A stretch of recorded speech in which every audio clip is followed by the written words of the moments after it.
Bella raga, io sono Deathsnoop e oggi sono arrivati finalmente due stratagemmi pazzeschi. Già mi sono innamorato di... indovinate chi?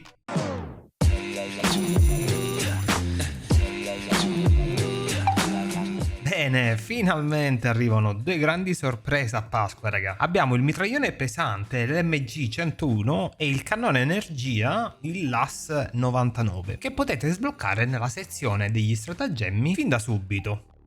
Devo ammettere che sono due armi ben fatte, diverse e sicuramente valide di quando uscì il Mech guidabile.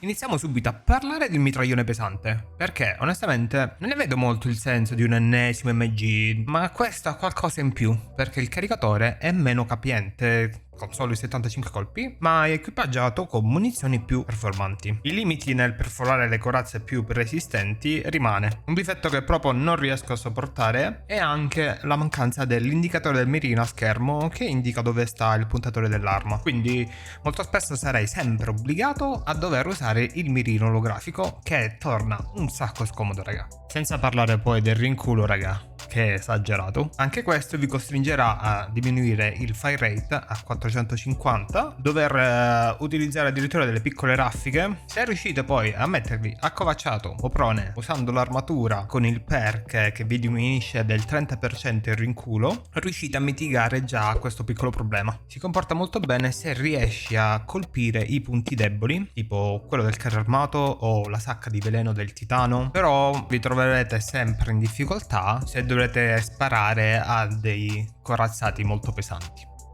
Quest'arma è simpatica, ma non va oltre il livello 1, quindi evitatela se potete. E passiamo subito all'AS 99, il vero capolavoro, ragazzi. Questo cannone laser cambia drasticamente le cose, raga, perché mi sono innamorato fin da subito di questa bestia. Vedi subito i pregi e i difetti, iniziando a dire che l'unico vero difetto, secondo me, è nello sparare, perché in momenti concitati dovete tenere premuto il 2000 years later. Dovete tenere premuto il grilletto e stando in modo stazionario nel punto potreste essere facili bersagli degli Autonomon che vi sparano a vista. Dovete sempre essere ben riparati e guardare cosa vi circonda prima di poter azionare il grilletto. Infatti, guardando la clip, riuscendo a stare ben coperto e sparando ai punti deboli, il risultato, raga, è pazzesco. Se dobbiamo mettere a paragone il LAS 99 con il cannone a rotaia, che era in meta tempo fa prima del nerf, non ha paragoni, perché questo riesce a shottare addirittura con un solo colpo anche robot più resistenti. E, non l'ho ancora detto, munizioni infinite, raga.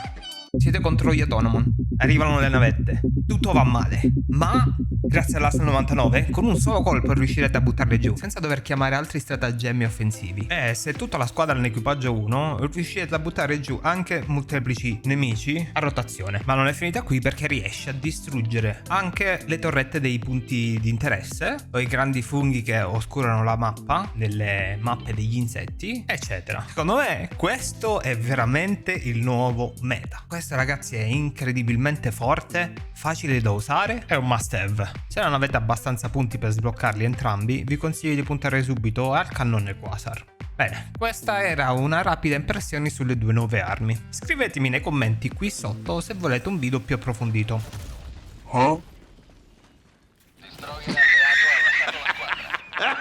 Se il video vi è piaciuto, mi raccomando, lasciate un bel mi piace e iscrivetevi al canale per non perdervi i prossimi contenuti su Helldivers 2. Grazie per aver guardato fino alla fine, ci vediamo al prossimo appuntamento e bella!